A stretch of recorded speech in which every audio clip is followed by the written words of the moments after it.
दोस्तों, मैं अमित शास्त्री निरंतर आपसे चर्चा कर रहा हूँ हिंदी व्याकरण के बहुत ही महत्वपूर्ण प्रश्नों पर। लगभग 1000 प्रश्नों की तैयारी का हमने लक्ष्य रखा है और मुझे खुशी होती है कि कमेंट में बहुत सारे मित्र जो प्रश्न यहाँ पर प्रैक्टिस अभ्यास कराया जाता है बहुत ही सही उत्तर देते हैं। आज पुनः हम आगे कुछ महत्वपूर्ण प्रश्नों पर चर्चा करेंगे। आप वीडियो को पूरा देखिएगा। देखें, हिंदी भाषा में मूलतः वर्णों की संख्या कितनी मानी गई है। तो आपको बता देंगे हिंदी भाषा में मूलतः जो वर्णों की संख्या है वह कितनी है, 52, 52। कन्फ्यूज नहीं होना है, कई बार इसमें लोग गलती कर देते हैं। अगला है, निम्न में से दंतव्य वर्ण है। दंतव्य वर्ण मतलब जिसका उच्चारण स्थान दंत है। ठीक है, तो आपको बता दें ए बी सी या डी, जल्दी से बता दीजिए। तो आपको बताएं ता वर्ण जो है वह क्या है, दंतव्य है।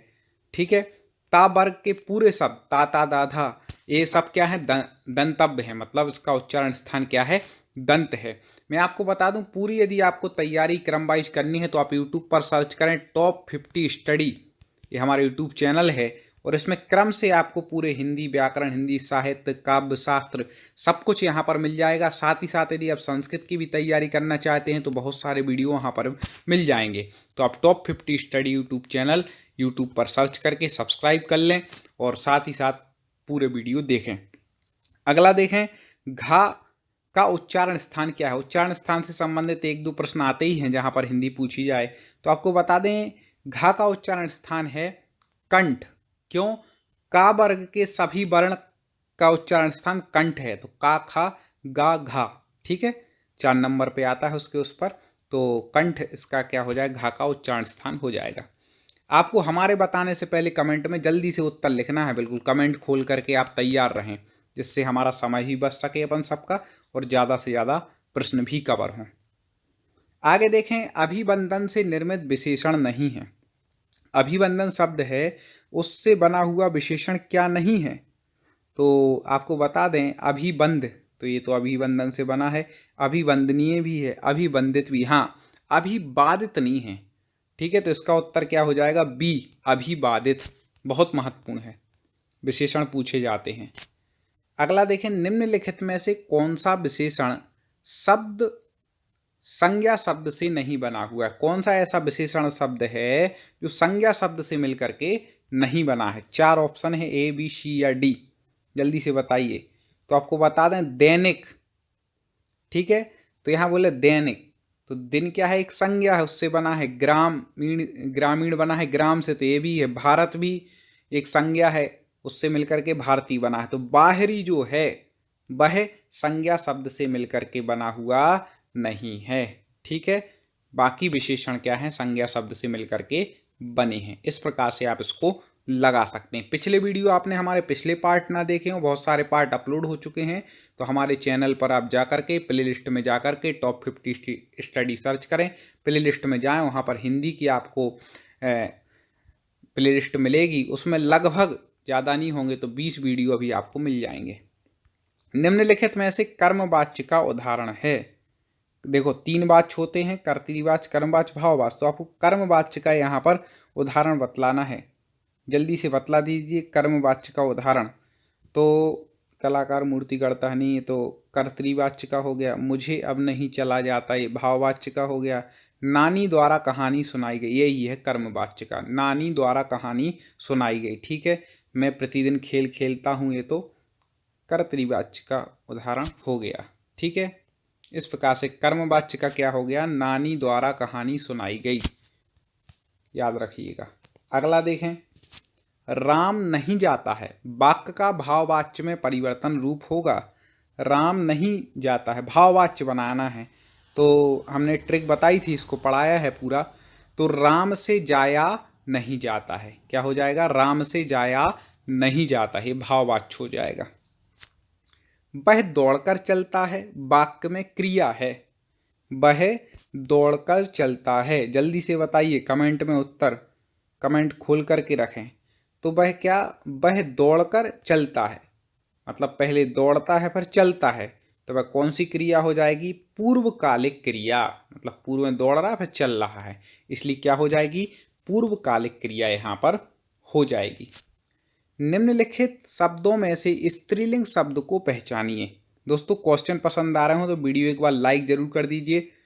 तो स्त्रीलिंग शब्द आपको पहचानना है कि इसमें से स्त्रीलिंग क्या है। तो संसार तो स्त्रीलिंग है नहीं, क्योंकि अपन एक उदाहरण वाक्य लगा लिया करें। जब भी आपको कोई शब्द पहचानना है कौन सा लिंग, तो एक वाक्य जोड़ लिया करें। संसार आसार है, सामान्य बोले, स्त्रीलिंग नहीं है। गौरव खाता है, स्त्रीलिंग नहीं है। हम समुदाय में रहते हैं, स्त्रीलिंग नहीं है। अश्वनी खेलती है, ये स्त्रीलिंग हो जाएगा। अश्वनी के लड़कियों के नाम भी होते हैं, हाँ कभी कभी लड़कों के भी रख देते, लेकिन अश्वनी जो शब्द है वह बड़ी ई बाद में आ रहा है, इससे भी लगा सकते हैं भाई क्या है, स्त्रीलिंग है। आगे देखें, वाक्य को समाप्त करने के लिए जिसका प्रयोग किया जाता है उसे कहते हैं। जब वाक्य समाप्त हो जाता है तो अपन क्या लगा देते हैं, ऐसा लगा देते हैं के बाद ए चिन्ह लगा दिया, तो उसको क्या कहते हैं। तो आपको बता दें कि उसको कहते हैं पूर्ण विराम। क्या कहते हैं, पूर्ण विराम। यहाँ अल्प विराम दिया, अल्प विराम तो ये होता है, ऐसे थोड़ा सा लगा देते ना, ठीक है, इस प्रकार से है। आगे देखते हैं महत्वपूर्ण प्रश्न, ऐसे ही बहुत सारे ऐसे प्रश्न आपके लिए लेकर के हम निरंतर आ रहे हैं। वाच्य के कितने प्रकार के होते हैं। वाच्य 3 प्रकार के होते हैं, पहले ही बता चुके, कर्तरीवाच्य, कर्मवाच्य और भाववाच्य, याद रखिएगा। दुष्कर शब्द का समानार्थी, समानार्थी बताना है मतलब पर्यायवाची। दुष्कर का क्या हो जाएगा, दुष्कर मतलब जो बहुत कठिन हो, ठीक है, कठिन। आगे आगे है, निम्नलिखित में से कर के अनेकार्थी हैं। ठीक है, कर, कर मतलब एक हाथ तो होता है, सूंड भी होता है, लेकिन श्रेष्ठ नहीं होता, इसलिए अलग हो गया। यहाँ पर एक पक्षी भी नहीं होता कर मतलब। तीसरा है वस्तुओं पर, इसलिए उपरयुक्त सभी भी तो होगा ही नहीं, क्योंकि ये नहीं है। अब तीसरा ही बच रहा है इसमें से, ऐसे हमें लगा लेना चाहिए कभी भी पेपर में हो, कैसे हमें उत्तर को पहचानना है। नहीं बनते हुए भी आप उत्तर पहचान लोगे, आप हमारे वीडियो देखें, ऐसा अभ्यास निरंतर हो जाएगा। तो वस्तुओं पर लगाए जाने वाला कर एक ये है, एक कर मतलब हाथ है, अपन नहीं बोलते कर पात्र हाथ, और एक सूंड, इसको भी क्या बोलते हैं, कर, अनेकार्थी हो जाएगा। निम्नलिखित में से कौन सा उपसर्ग संस्कृत का नहीं है। संस्कृत के उपसर्ग हमने हमारे channel top 50 study YouTube channel पर संस्कृत के बहुत सारे वीडियो डले हैं, उस पर हमने एक सूत्र बताया था आपको, संस्कृत के कितने उपसर्ग हैं, 22। उसका सूत्र क्या था, प्रा, परा, अप, सम, अनु, अब, निस, निर इत्यादि जो सूत्र था। तो उसमें देखो सबसे पहले तो अनु आ गया, ये तो है, अब है, प्रा भी है, हम उपसर्ग नहीं है। ठीक है, तो प्रा भी है संस्कृत का उपसर्ग, अनु है, अब है, हम नहीं है, याद रखिएगा। तो इसका उत्तर क्या हो जाएगा, हम। कार प्रत्यय से निर्मित नहीं है, कार। अब देखो कार लास्ट में पहले देख लो, कार किस किस में लगा है, लगभग चारों में लगा है। ठीक है, लगभग चारों शब्दों में लगा है, तो अब थोड़ा हमें पहचानना पड़ेगा। तो उसके लिए सबसे पहले देखें, कुंभ में कार जोड़ने से कुंभकार सही बन रहा है, अर्थ सही आ रहा है। कला में कार जोड़ने से कलाकार, तक्ष में कार जोड़ने से तक्षकार। लेकिन बे कोई शब्द, बे शब्द नहीं होता, बे प्लस कार, तो बे कोई शब्द नहीं है जिसका अर्थ हो, इसलिए बेकार क्या प्रत्यय से निर्मित नहीं है, कार प्रत्यय से। बाकी कुंभ में कार लगा दो, कुंभकार, कला में कार लगा दो, कला भी शब्द है, कुंभ भी एक शब्द है और तक्ष भी एक शब्द है। ठीक है, ऐसे लगा सकते हैं। कर शब्द का अर्थ नहीं है, अभी देखो आया था कर शब्द का, अब आप जल्दी से कमेंट कर दीजिए, जल्दी से बता दीजिए। हाथ था, किरण भी था और सूंड भी था, गधा नहीं है कर का। ठीक है, तो इसका उत्तर हो जाएगा डी, गधा। आगे बढ़ते हैं, निम्नलिखित में से सही अर्थयुक्त शब्द युग्म छांटिए। सही अर्थयुक्त शब्द युग्म छांटना है निम्नलिखित में से। तो शब्द युग्म, शब्द युग्म आप सभी लोग जानते हैं कि युग्म रूप से रहते हैं, मतलब एक साथ।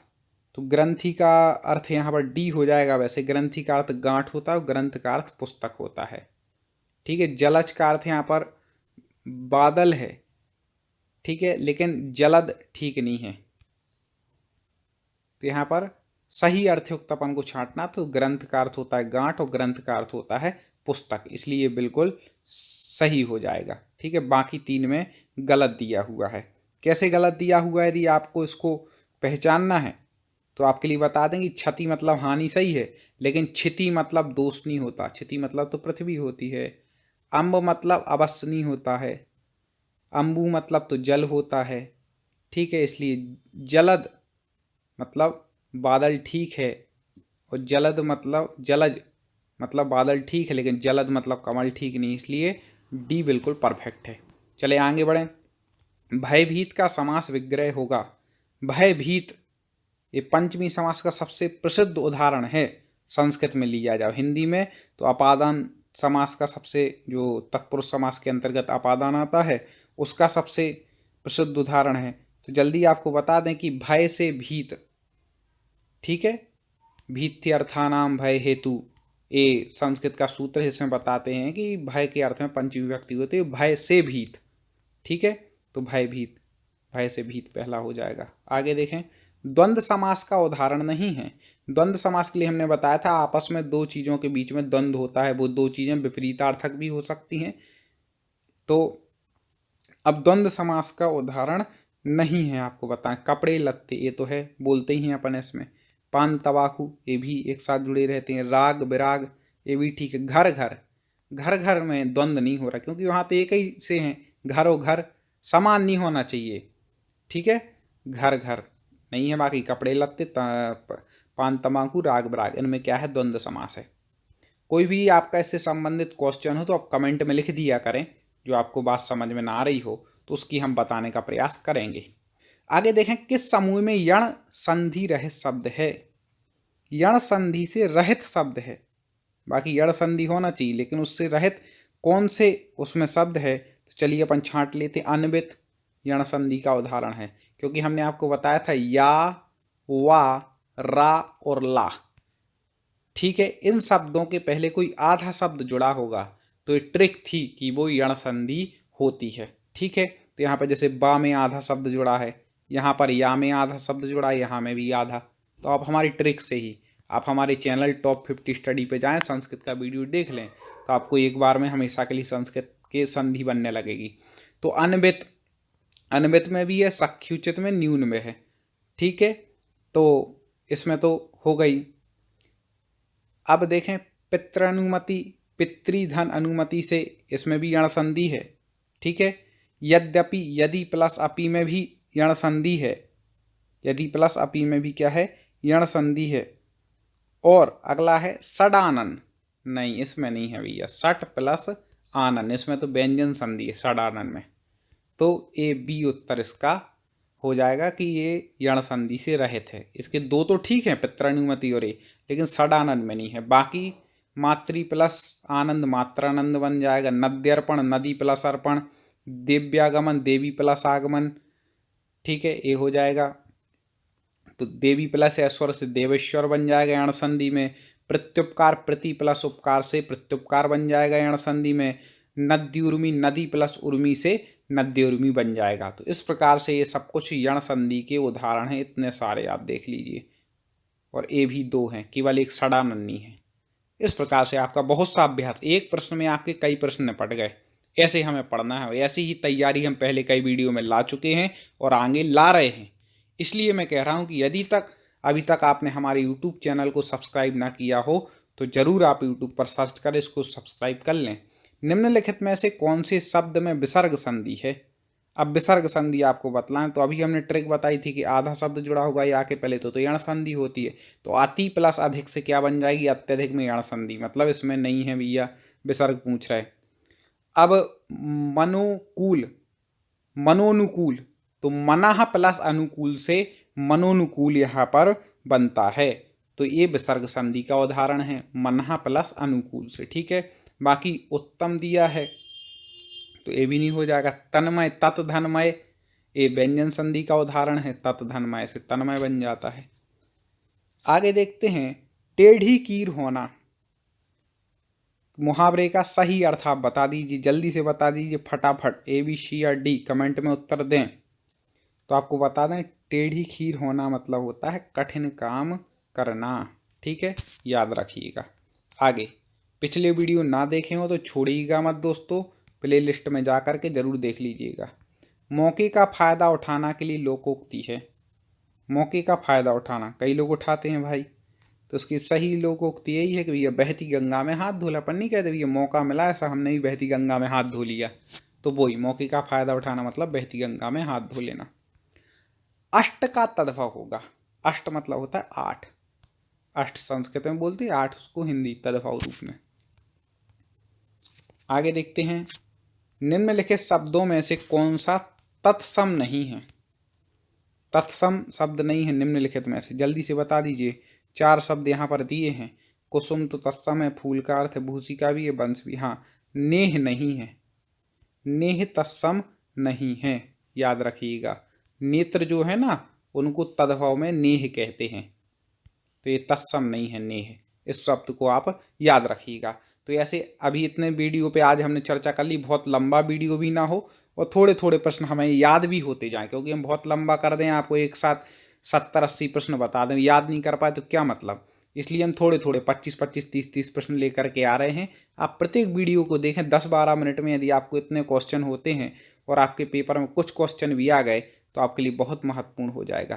तो आप हमारे चैनल से जुड़े रहें और इसी तरह अध्ययन करें।